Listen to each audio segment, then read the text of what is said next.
배달 한인교회 성도 여러분, 한 주간도 평안히 잘 보내고 계시지요? 이번 주간은 고난주간으로 보내고 있는데요. 이번 한 주간 동안 주님을 생각해 가면서 경건하게 묵상하신 그런 한 주를 보냈으면 좋겠습니다. 오늘 수요 예배도 열왕기상 말씀을 살펴보도록 해보겠습니다. 지난주에는 이 솔로몬의 타락으로 인해서 하나님께서 거룩한 분노를 표출하시며 이스라엘 왕국을 분열시킬 것을 예고하셨습니다. 오늘의 말씀은요, 이 에돔 사람 하닷과 소바 사람 르손이 이 솔로몬을 대적하여서 반란을 일으키고 있는 모습을 기록을 하고 있는데요. 이건 역시 또한 그 하나님을 떠난 솔로몬에게 내려진 하나님의 징계라고 볼 수가 있을 것입니다. 사실 이 사건은 그 이스라엘의 분열과 직접적인 연관은 없습니다만은 우리가 다음에 살펴볼 26절부터 등장하게 되는 그 여로보암의 반란을 예견시키는 의도로 이 본문이 삽입된 것으로 또한 우리가 이해가 됩니다. 즉 오늘 말씀에서 나오고 있는 이 솔로몬의 대적자들이 그 우연히 발생된 것이 아니라 하나님께서 솔로몬을 대적하도록 섭리하신 결과로 보아야 할 것입니다. 이 같은 사실을 통해서 이 열왕기의 저자는 장차 솔로몬 사후에 이 왕국이 분열되고 이스라엘이 여로보암의 손에 넘어가는 그런 일련의 과정을 통해서 솔로몬을 징계하시려는 그런 하나님의 의도와 섭리라라는 것을 아주 분명하게 말씀을 하고 있는 것을 보실 수가 있습니다. 오늘 살펴보는 그 에돔이라는 지역은요, 그 어원이 북다, 붉은색을 띤 그 뜻을 가진 그 아담에서 유래가 된 것임을 알 수가 있습니다. 이삭의 아들이자 야곱의 형이었던 그 에서의 별명이 바로 곧 그 에돔이었다라는 것을 알 수가 있습니다. 즉 이 에돔이라는 나라는 그 에서가 장자권을 포기를 하고 얻은 그 붉은 팥죽에서 연유가 된 듯하고요. 오늘 말씀하는 그 하닷 역시 또한 그 에서의 그 후손임을 뜻하고 있는 것임을 알 수가 있습니다. 신명기 23장을 보시게 되면요, 이스라엘 백성들이 출애굽을 할 때 이 에돔 땅을 지나가게 되죠. 그런데 에돔 왕이 이를 거부하게 됩니다. 그러나 이런 그 불친절에도 불구하고 하나님께서는 그 형제 국가란 그 이유로 그들을 미워하지 말라라고 하셨습니다. 그러나 이 두 나라는 결국 그 관계를 회복을 하지 못하고 사울 왕 때에는 전쟁을 벌이게 되고요. 다윗 왕 때 에돔을 정벌하고 사륙하게 되는 그런 결과에 이르게 됩니다. 이러한 그 역사적인 악연으로 인해서 계속 남유다와 그 적대적인 관계를 이루고 있는 나라가 되는 것입니다. 오늘은 이러한 본문을 살펴보면서 우리들에게 또한 어떤 은혜를 주는지 한번 알아보도록 해보겠습니다. 첫째는요, 그 하나님과의 올바른 관계가 평강을 이루게 한다라는 것입니다. 오늘 말씀 14절을 보시면은 여호와께서 에돔 사람 하닷을 일으켜 솔로몬의 대적이 되게 하시니 그는 왕의 자손으로 에돔에 거하였더라 라고 말씀하고 있습니다. 이 에돔 사람 그 하닷이 그 독립 왕국을 세우고자 지금 이스라엘의 왕 솔로몬에 대적하고 있다는 사실이 지금 기록이 되고 있습니다. 지난 시간에도 말씀을 드렸듯이 이 솔로몬이 타락을 하고 그 하나님과의 그 관계에서 떠나게 되자 하나님께서는 이스라엘을 분열시킬 것을 말씀을 하셨습니다. 그러면서 그 신하였던 여로보암의 그 반란으로 인해서 분열되는 모습을 그 말씀하기 이전에 지금 그 전조 증상으로 솔로몬을 대적했던 사람들을 거론을 하고 있는데요. 바로 그 에돔의 왕자였던 하닷에 대해서 말씀을 하고 있습니다. 이 하닷이라는 이름은요, 그 우리가 애굽의 왕을 바로라고 칭하듯이 그 에돔의 왕을 지칭할 때 쓰는 그 일반적인 보편적인 단어입니다. 성경에서 말하는 뭐 벤하닷, 하닷 에셀 등도 또한 이와 같은 맥락에서 우리가 이해가 될 수 있을 것입니다. 에돔은 그 다윗에 의해서 정벌이 되었죠. 사무엘하 7장 이하에서 기록이 되고 있는 것을 보실 수가 있는데요. 다윗의 그 군대 장관이었던 그 요압에 의해서 아주 철저하게 정복이 됩니다. 7장 16절을 보시게 되면은 그 요압이 죽임을 당한 자들을 장사 지내기 위하여라고 지금 기록을 하고 있는데요. 지금 이 말씀은 그 에돔 사람들의 공격으로 희생당한 그 이스라엘의 군사들이 방치되고 있었고, 이를 지금 빌미로 해서 요압이 분노하여서 6개월간이나 주둔을 하면서 에돔 사람들 아주 혹독하게 징벌하였던 것을 알 수가 있습니다. 역대상 18장 12절을 보시게 되면은 이때 그 아비새에 의해서 죽은 사람이 에돔 사람이 18,000명, 그리고 요압에 의해서 희생당한 사람이 12,000명이라고 기록을 하고 있습니다. 이때 그 어린 나이였던 하닷이 애굽으로 피신을 하게 되고, 그곳에서 그 애굽의 왕비의 동생과 결혼까지 하게 됩니다. 그러나 그 다윗과 지금 이제 요압이 죽자 에돔으로 가서 민족의 그 원수를 갚고자 아마 절치부심했을 것입니다.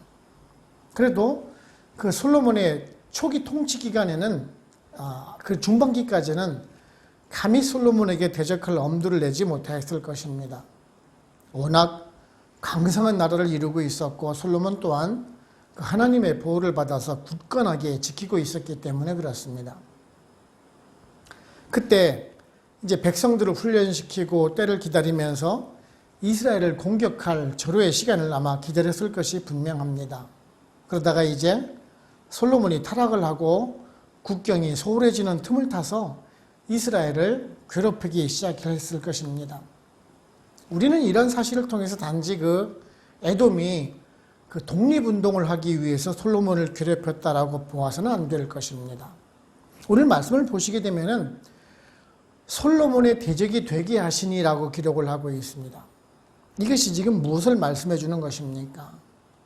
에돔 사람 하닷이 스스로 강해지고 복수하겠다는 그런 마음을 가져서 솔로몬을 대적하겠다는 말이 결코 아닙니다. 하나님께서 지금 섭리하셨다라는 말씀입니다. 하닷이 지금 애굽으로 피신을 가게 갈 수 있었던 것도 그렇고, 그곳에서 환대를 받아서 애굽의 왕족처럼 살 수 있었던 것도, 그리고 다시 이제 에돔 땅으로 돌아와서 솔로몬을 대적할 수 있게 한 것도 모두 다 하나님의 섭리 과정이라는 것입니다. 여러분은 지금 이 하닷을 보면서 혹시 누구와 연상이 되지 않습니까? 어린 나이에 애굽으로 가서 왕족처럼 자라다가 결국에는 자신의 나라로 돌아가서 독립운동을 했던 그 모세와 정말 많이 흡사하다는 생각을 하지 않으셨습니까? 그렇습니다. 하닷도 그렇고 모세도 그렇고 다 하나님의 섭리의 결과로 이스라엘을 징계하는 어떤 그 도구로 지금 사용하고 있는 것을 보실 수가 있습니다. 그 하닷이 애굽의 왕에게 작은 아이라라고 표현하고 있는 것도 그렇습니다. 솔로몬이 처음 하나님 앞에 겸손했을 때 스스로를 작은 아이라라고 표현을 했습니다. 그토록 겸손했던 솔로몬이 이제 교만해지자 그를 대적하는 하닷이 장성해서 지금 솔로몬을 대적하고 있다는 그러한 비유적인 표현을 하고 있는 것을 알게 됩니다. 즉, 그 하나님과의 올바른 관계에 있을 때 솔로몬은 강성할 수가 있었고 하나님의 축복을 받아 부귀 영화를 누릴 수가 있었지만은 이제 교만해지고 우상을 숭배하자 그 하나님과의 관계도 끊어지고 주만 하나님의 심판만 기다리고 있었다는 말씀을 하기 위해서 지금 저자는 의도적으로 기록을 하고 있는 것입니다. 우리들도 마찬가지입니다. 세상이 아무리 바쁘고 힘들더라도 이런 하나님의 은혜를 잊어서는 안 됩니다. 우리가 잘 될 때, 안정될 때 하나님의 은혜라는 사실을 잊지 마시고 더욱더 그 하나님과의 관계를 지속적으로 이어가야 하는 것입니다. 도우시는 하나님의 능력으로 인해서 지금 우리가 평강을 누리고 있고 은혜 가운데 살아가고 있다는 사실을 명심하실 수 있는 우리 모두가 되기를 원합니다. 둘째는요, 하나님은 여러 수단을 통해서 섭리하신다라는 것입니다. 22절을 보시면은 바로가 그에게 이르되 내가 나와 함께 있어 무슨 부족함이 있기에 내 고국으로 가기를 구하느냐 대답하되 없나이다. 그러나 아무쪼록 나를 보내옵소서 하였더라라고 말씀하고 있습니다. 애굽의 그 왕제처럼 지내던 그 하닷이 지금 애굽의 왕자였던 하닷이 애굽으로 이제 피신을 하게 되지요. 그 이스라엘의 추격자를 피하기 위해서 아주 긴박하게 탈출을 했을 것으로 추정을 합니다. 당시 요압은 이제 그 이스라엘의 군대 장관 요압은 그 에돔에서 그 20세 이상 되는 장정들을 모두 죽였을 것입니다.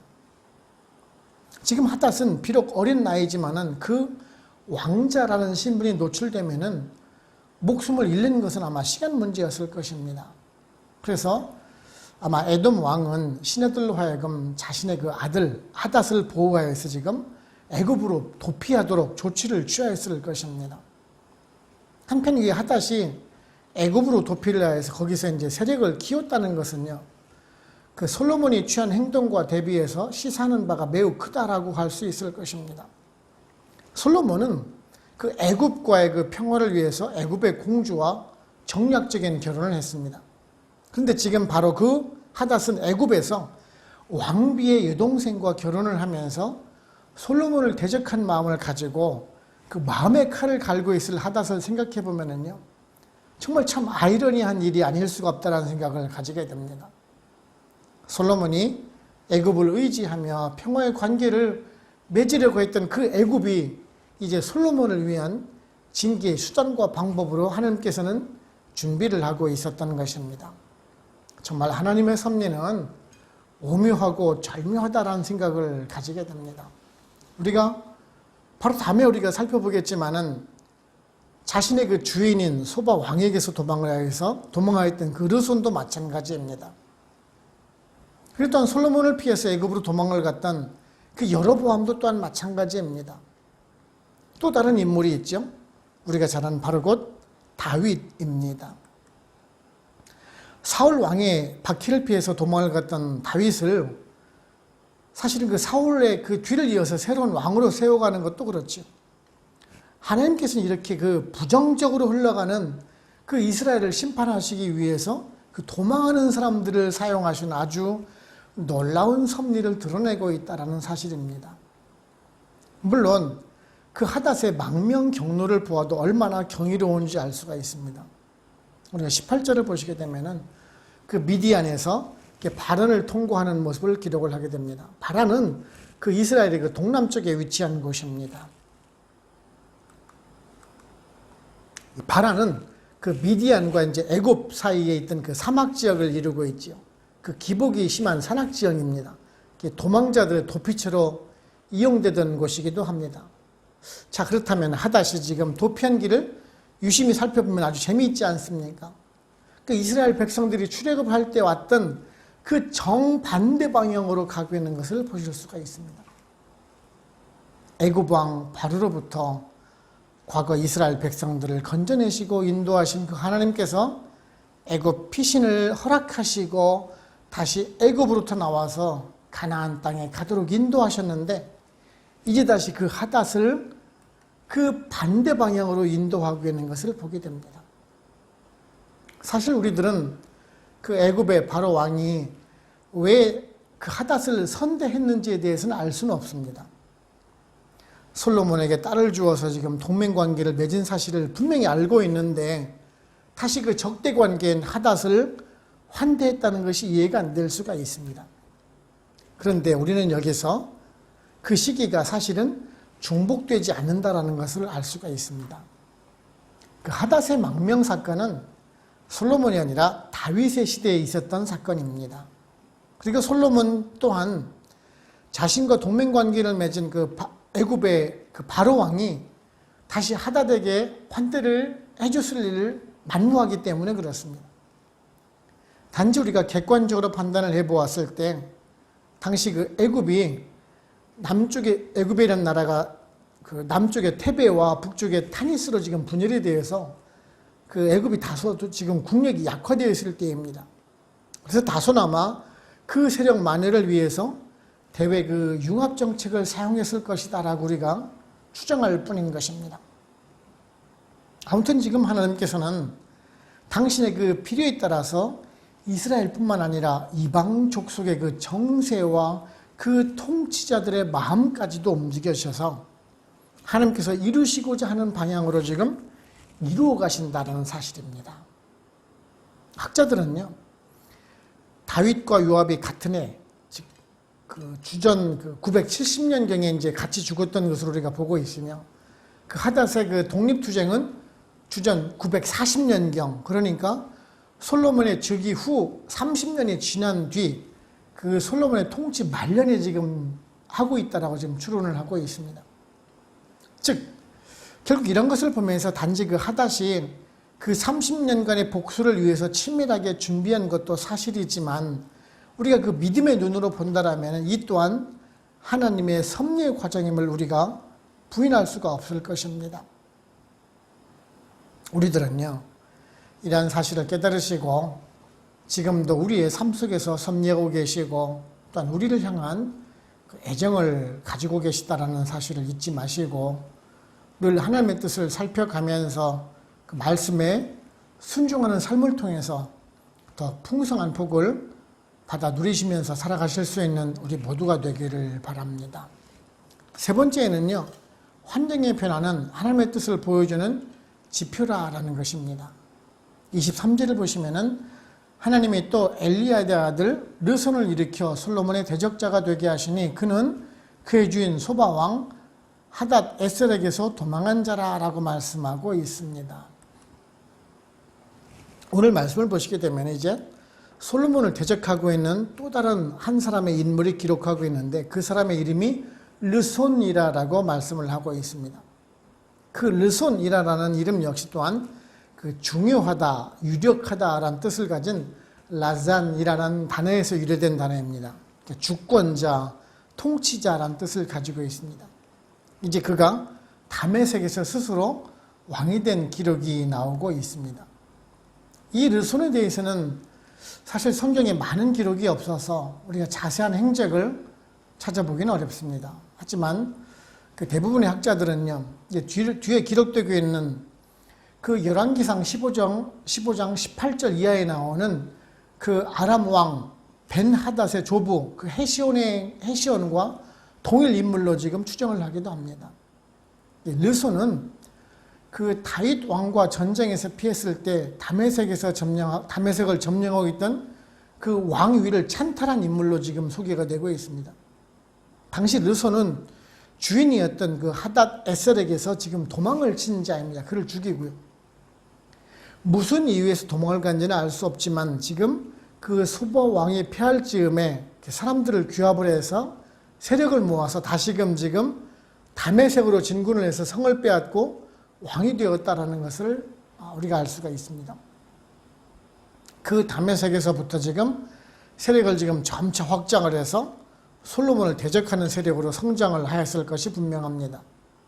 우리는 여기서 또한 주목할 것은 오늘 말씀에도 기록을 하고 있듯이 솔로몬의 대적자가 되게 하시니라는 그 말씀을 우리가 볼 수 있습니다. 사실 솔로몬이 하나님을 경외하고 순종을 할 때에는 정말 감히 솔로몬에게 대적을 못하던 인물이면 틀림이 없었습니다. 근데 이제 솔로몬이 나이가 들자 또 교만해지고 범죄하자 솔로몬을 지금 대적하고 일어났다라는 것입니다. 하나님께서는 이 솔로몬이 하나님을 떠나자 솔로몬을 약하게 하셨고 이방인인 그 하닷과 르손을 예비하시고 때가 되자 지금 그들을 도구로 사용하여 주셔서 솔로몬을 심판하는 도구로 지금 사용하고 있다는 것입니다. 이처럼 솔로몬 통치 말년에는 주변국들, 그 이웃의 나라들에게 많은 변화가 있다는 것을 감지하고 있는 것을 우리가 알 수가 있습니다. 솔로몬이 하나님과 함께할 때는 나라도 부강하고 먼 나라 그 시바 여왕까지도 방문할 정도였었는데 이제 솔로몬이 타락을 하자 다른 나라들이 점점 부강해지고 있다는 그런 사실입니다. 즉 이러한 변화는 하나님의 뜻이 어떻게 변화하고 있다라는, 변해가고 있다라는 표시를 보여주는 것이기도 하다라는 말씀입니다. 즉 그 현실을 보여주는 모니터와 같다라는 말씀입니다. 사실 우리는 그 하나님의 뜻을 분별하고 알기가 그리 쉽지는 않습니다. 어떤 것이 하나님의 뜻인지 우리가 분별하고 따라가기가 좀 어렵다라는 말씀이지요. 그런데 만일 우리들이 가지고 있는 그 여건과 환경이 변화되고 있다면 그것을 확인하고 감지할 수 있는 그러한 시간이 필요하다는 것을 알게 됩니다. 즉, 우리들이 지금 추진하고 계획했던 일들이 자꾸 어긋나고 막힐 때 그냥 밀고 나가지를 말라라는 말씀입니다. 그것을 한 걸음 뒤에 물러나서 그것이 하나님의 영광을 위한 일인지 그것을 다시 한번 생각해 보라라는 말씀입니다. 우리들은 그죠? 믿음으로 그냥 밀고 나가자. 그렇게 믿음이 약해서야 되겠습니까? 하면서 무작정 추진을 하다가 실패하는 경우를 정말 심심치 않게 보게 됩니다. 왜 그럴까요? 하나님께서 주시는 그 사인을 무시했을 수가 있다는 것입니다. 그래서 우리들은요, 그 상황이나 여건이 변화될 때 정말 주의를 기울여야 합니다. 반성과 자기 성찰을 통해서 하나님의 말씀에 내가 거스르는 것이 있는지 살펴봐야 하는 때가 바로 곧 그러한 때라라는 점입니다. 사도행전 16장을 보시게 되면은 사도 바울이 전도 여행을 떠나서 그 드로아 지방에 이르렀을 때 그가 다시 가야 할 길을 도저히 열리지가 않았다라고 했습니다. 그때 사도 바울은 이렇게 고백을 합니다. 예수의 영이 허락하지 않았다라고 표현을 하고 있습니다. 그러던 중 그 드로아 지방에 있을 때 그 마게도니아 지방에 있는 사람이 도움을 청하는 그러한 환상을 보게 되고 진로를 수정을 해서 빌립보, 지금은 이제 유럽 지역으로 방향을 바꾸게 됩니다. 이것이 지금 유럽 선교의 발판을 이루는 것이 되었습니다. 원래는 아시아 지역 선교를 위해서 떠났지만 무엇인가 가로막히는 것이 있을 때 바울은 기도를 통해서 하나님의 뜻을 구했던 것입니다. 우리들도 마찬가지입니다. 분명 일을 추진할 때 그 길을 가로막는 것이 있을 것입니다. 그럴 때 우리가 그 사도 바울과 같이 잠시 멈추고 하나님의 뜻을 찾아야 합니다. 하나님께서는 환경과 여건을 변화시키며 우리의 뜻을, 그 하나님의 뜻을 지금 우리들에게 알려주시고 나는 것입니다. 그럴 때 우리가 민감하게 반응을 해야 합니다.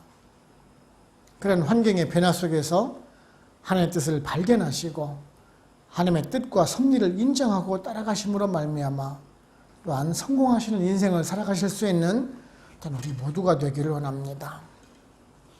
결론적으로 말씀드리면요, 이사야서 1장 5절 6절을 보시면요, 너희가 어찌하여 매를 더 맞으려고 패역을 거듭하느냐? 온 머리는 멍들었고 온 마음은 피곤하였으며 발바닥에서 머리까지 선 곳이 없어 상한 것과 터진 것과 새로 맞은 흔적뿐이거늘 그것을 짜며 싸매며 기름으로 부드럽게 함을 받지 못하였도다 라고 말씀하는 것을 우리가 보실 수가 있는데요. 지금 이 말씀이 무엇을 말씀하는 거 아니? 하나님께서는 자기 백성들이 범죄하였을 때 회개하기 전까지는 그 매를 거두지 않는다는 것을 우리가 알 수가 있습니다. 그 사랑하는 백성들이 온몸이 상하고 터지고 상처가 나서 피가 흘러나와도 회개하기 전까지는 계속해서 매를 드시겠다라는 말씀입니다. 물론 매를 맞고 징계를 받는다는 것 정말 고통스러운 일일 것입니다. 하지만 매를 듣고 채찍을 하시는 그 하나님의 마음은 많은 우리보다 더 아프다는 사실을 우리는 알아야 합니다. 그럼에도 불구하고 우리 자녀들이 그 회개하는 그 순간까지 그 매를 들어서라도 고치시려는 그 하나님의 마음을 우리는 알아야 하는 것입니다. 오늘 보시는 솔로몬의 경우도 마찬가지입니다. 솔로몬이 회개하고 돌아오시기를 정말 기다리시는 그 하나님은 그 이웃 나라를 통해서 채찍을 드시고 나라를 양분시키는 그런 징계를 하셨습니다. 그래서 백성들이 바로 회개하고 돌아왔으면 그 매를 그쳤을 텐데 끝내는 패역하고 돌아오지를 않았기 때문에 정말 북이스라엘은 아수르에게, 남유다는 바벨론에게 점령당하고 그 포로로 끌려가는 수모를 겪었다는 것을 그 후손들에게 알려주기 위해서 그 기록된 것이 바로 곧 이 열왕기라는 것을 우리가 알 수가 있는 것입니다. 성경은 이런 것을 통해서 현재를 살아가고 있는 우리들에게도 동일한 교훈을 주시고 계시는 것입니다. 사실 우리도 지금 그 솔로몬 백성들과 동일하게 살아가고 있는 사람들입니다. 부귀영화를 위해서, 번영을 위해서 살아가면서 마치 내 자신의 노력처럼 살아가면서 그 하나님의 섭리와 은혜를 잊고 살아가고 있는 우리들이 아닌지 한번 되돌아볼 필요가 있습니다. 만일 그렇다면 우리들 역시 또한 하나님의 그 분노와 징계를 피할 수가 없을 것입니다. 우리들은요, 오직 그 참된 신앙과 그 신앙의 터 위에서 하나님의 섭리와 뜻을 찾아가면서 예수 그리스도의 복음으로 무장하여서 세상에 주는 그런 쾌락을 멀리하고 세속적인 욕망을 멀리하면서 오직 하나님의 말씀을 묵상하고 주님과 기도로 교통함을 통해서 바른 성도로 살아가야 할 것입니다. 저와 여러분, 하나님의 말씀에 순종하고 하나님의 말씀에 거할 때 은혜와 축복 속에 살아갈 수 있다는 사실을 깨닫고 늘 겸손하게 살아가실 수 있는 우리 모두가 되시기를 주님의 이름으로 축원을 합니다. 아멘. 기도하겠습니다. 하나님 아버지 감사합니다. 오늘도 말씀을 통해서 우리들에게 교훈해 주시니 감사를 드립니다. 솔로몬이 나이가 들어 타락을 하게 되고 우상을 숭배하자 하나님께서는 그 마음을 돌리시고 이스라엘을 양분시키겠다라고 약속하신 그 말씀을 기억하면서 또한 이방인 사람을 통해서 솔로몬을 대적하고 있는 오늘 사실의 말씀을 살펴보면서 우리들의 신앙을 또한 돌아보게 하시니 감사를 드립니다. 우리들 역시 또한 그 솔로몬과 같은 연약한 인간일 수밖에 없음을 또한 고백을 하면서 정말 그렇기 때문에 더욱더 하나님만을 의지하는 믿음을 가지고 끝까지 주님과 동행하는 삶을 살아가기 원합니다. 늘 우리가 하나님의 말씀을 묵상해 가면서 우리 스스로를 견책하고 기도를 통해서 주님과 교통해 가면서 성령님 내주시는 삶을 통해서 늘 경계하는 인생을 살아가기 원합니다. 우리도 넘어질 수밖에 없는 사람임을 우리가 명심하고 우리가 그런 사람인 만큼 나의 힘이나 의지, 노력이 아니라 또한 성령님 인도해 주시고 능력 주신 그 은혜로 말미암아 세상 속에서 바른 길을 가면 물론이고 이웃들에게 빛과 그 소금의 사명을 잘 감당해 나감으로 예수 그리스도의 향기를 드러낼 수 있는 우리 베들교회 모든 성도님들 다 되도록 성령님 인도하여 주시옵소서. 오늘도 말씀을 주심에 감사하옵고 예수님의 이름으로 기도드립니다. 아멘. 축도를 마칩니다. 지금은 우리를 구원하시는 예수 그리스도의 은혜와 하나님 아버지의 크신 사랑하심과 성령님의 인도하시고 역사하시고 우리와 같이 교통하심이 베들 한인교회 모든 성도님들과 그들의 가정과 직장, 사업체 그리고 선교지와 베들교회 위에 지금으로부터 영원토록 함께 합시기를 간절히 축원하옵나이다. 아멘.